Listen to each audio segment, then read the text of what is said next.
Hello, അസ്സലാമു അലൈക്കും. ഇന്നത്തെ നോമ്പ് തുറക്ക് ഞങ്ങളൊരു സ്പെഷ്യൽ അടാട്ട ഉണ്ടാക്കാൻ വേണ്ടി പോകുന്നത്. അതിനായിട്ട് നിങ്ങൾക്ക് ആവശ്യമായിട്ടുള്ള ഉള്ളി എടുത്തിട്ട് നന്നായിട്ട് ചെറുതായിട്ട് അരിയണം കേട്ടോ. ഇനി അതിലേക്ക് കുറച്ച് കറിവേപ്പിൻ്റെ ഇലയും ചെറുതായിട്ട് അരിഞ്ഞു കൊടുക്കാം. കൂടെ പച്ചമുളകും ചെറുതായിട്ട് അരിഞ്ഞു കൊടുക്കാം. നിങ്ങൾക്ക് എരിവിന് ആവശ്യത്തിന് പച്ചമുളക് എടുക്കാം കേട്ടോ. ഇനി വേറൊരു പാത്രം എടുക്കുക, അതിൽ കുറച്ച് മൈദ ഇട്ട് കൊടുക്കാം, ആവശ്യമായിട്ടുള്ള ഉപ്പ് ഇട്ട് കൊടുക്കുക.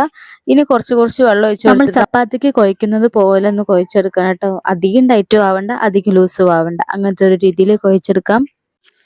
ഇനി വേറൊരു പാൻ എടുക്കുക, അതിൽ കുറച്ച് വെളിച്ചെണ്ണ ഒഴിച്ച് കൊടുക്കാം. പിന്നെ നമ്മൾ നേരത്തെ അരിഞ്ഞു വെച്ച് സാധനങ്ങളൊക്കെ ഇതിലേക്ക് ഇട്ട് കൊടുക്കാം കേട്ടോ.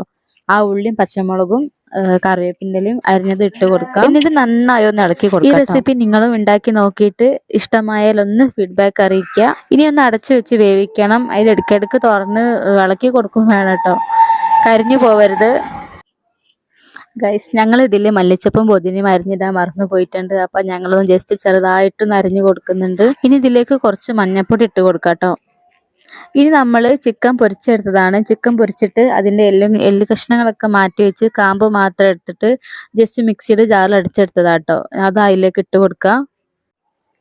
ഇനി നമുക്ക് ഇതൊന്ന് നന്നായി യോജിപ്പിച്ചെടുക്കണം. അതിനായിട്ട് നന്നായിട്ട് തന്നെ ഇളക്കി കൊടുക്കാം കേട്ടോ ഗൈസ്.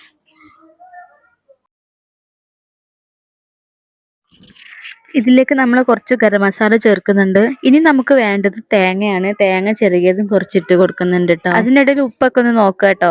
അങ്ങനെ ബാറ്ററി ഇവിടെ റെഡി ആയിട്ടുണ്ട്. ഇനി നമ്മൾ അടുത്ത പരിപാടി അട ഉണ്ടാക്കുന്നതാണ്. നമ്മൾ നേരത്തെ കുഴച്ചെടുത്ത് ആ മൈദമാവ് ഉണ്ടല്ലോ, അത് ജസ്റ്റ് ചപ്പാത്തിക്ക് പരത്തുന്നത് മാതിരി പരത്തിയെടുക്കാം. നമ്മൾ അച്ചിയിലാണ് ചെയ്യുന്നത്. അപ്പോൾ അച്ചിയിലെടുത്തിട്ട് ആ ബാറ്ററി അതിലേക്ക് ഇട്ട് കൊടുക്കുക, ജസ്റ്റ് പ്രസ് ചെയ്ത് കൊടുക്കുക. അപ്പം അത്രയേ ഉള്ളൂ പരിപാടി. ഇനി ഇതുപോലെ ഓരോന്നായിട്ട് നമ്മൾ ഉണ്ടാക്കിയെടുക്കണം. അങ്ങനെ ഇതാ അടയൊക്കെ ഉണ്ടാക്കി സെറ്റാക്കി വെച്ചിട്ടുണ്ട് ഗൈസ്.